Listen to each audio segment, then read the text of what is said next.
Hey everybody, yeah, it's Friday evening, early evening. I'm going to do one today, just appeared on our shelves. It's a year-round from Deschutes, but I hadn't seen it yet. Apparently they were going to, I talked to the distributor the other day, they wanted to, when they first came to the state, they wanted to just bring their most popular brews, and then they bring in some of the others later. So this is another one of their year-round beers, but it's now available here. I had one the other night, so I do have an initial impression on it. It's their Obsidian Stout. From the website it says, deep, robust, and richly rewarding. This is beer to linger over.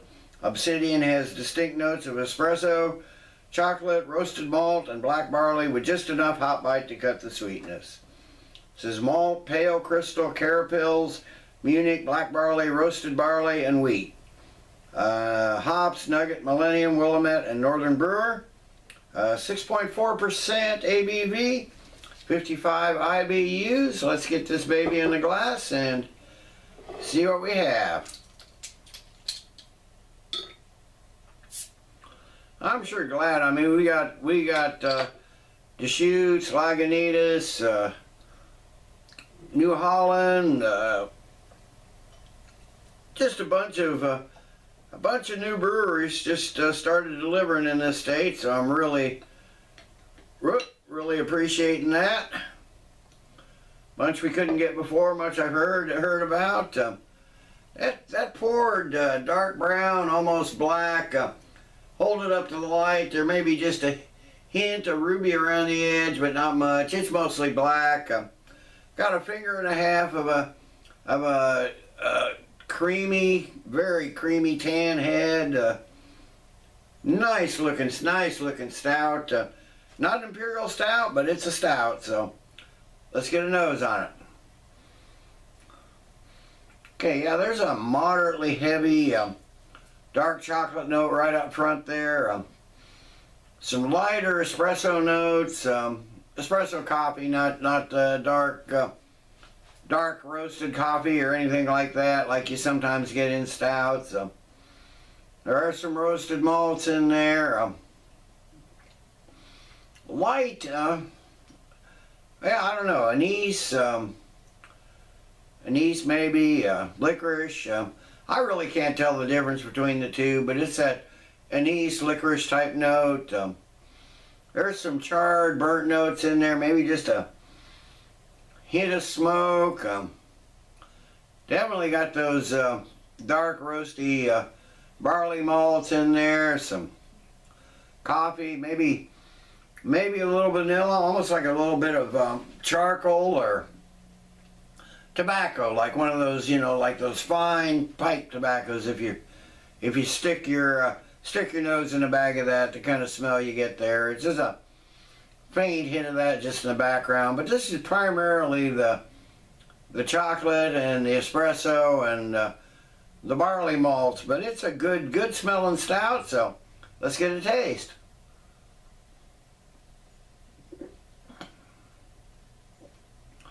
Okay, yeah, it starts with a quick hit of some dark chocolate, maybe just a hint of some dark fruits in there, maybe like a plum or a raisin.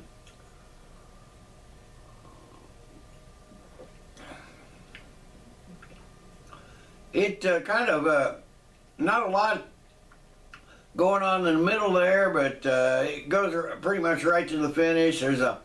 There's a moderate black coffee note, some slight burnt notes on the finish, some of those roasted malts. Again, that anise, there's a lot going on, a little bit of pine maybe on there, but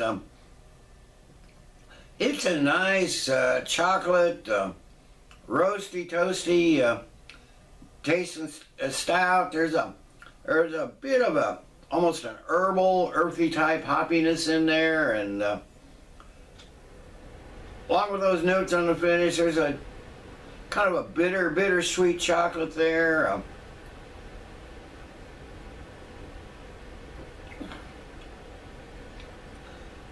hops, or maybe even some grape in there. And again, like a little bit of that, like I said before, a little bit of that burnt roast malt at the finish. It's a medium-bodied beer, mild carbonation, really soft, smooth mouthfeel though.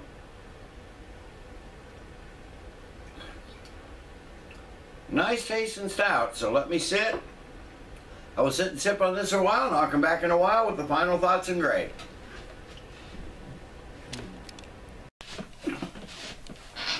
Hey there, I'm back. Yeah, it's been 20 minutes or so, half an hour maybe.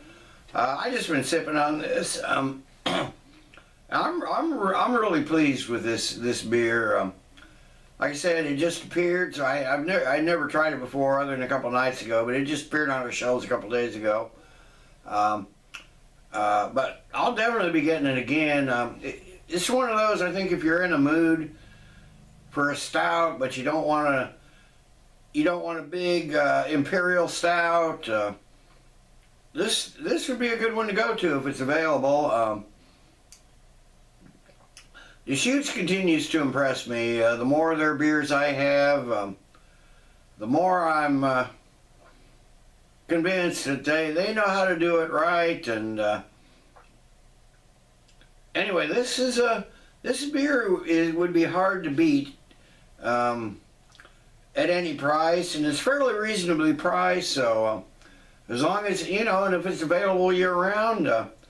Anytime you're in the mood for a stout, but you don't want to blow your socks off with a imperial stout, it'd be a good way to go. So, this is maybe not my favorite stout, but it's still a damn good one. And it's going to be readily available at a reasonable price. Why not go for it? If you're looking for a robust, dark, malty flavor. Yeah, this is the way to go. I'd love to try this. I think I gathered something when I was looking through their website that there may be a nitro version of this. I'm not sure if that's in a bottle or just on tap, but I think this would be really good as a nitro version. But as it is, I've got it out of the bottle. And it's on the bottle, it says bottle conditioned to keep your beer fresh and enhance the flavors our brewers intended. So it is a bottle conditioned beer. Of course, you can't see anything through there, so if there's any floaties or anything, they're hidden in the murk. It says this may leave a fine layer of yeast in the bottom of the bottle. So it is bottle conditioned, so that's a good thing too. So I'm going to give the Deschutes Obsidian Stout. Like I said, just appeared here, so I'm kind of amped up on this one. I'm going to give it a good solid 9.5 out of 10. Good solid stout. It's not an imperial stout, like I said, but if you're in the mood for a stout, but not an imperial stout, it's a good way to go. So. Till next time, everybody, cheers. Let's keep drinking good beers.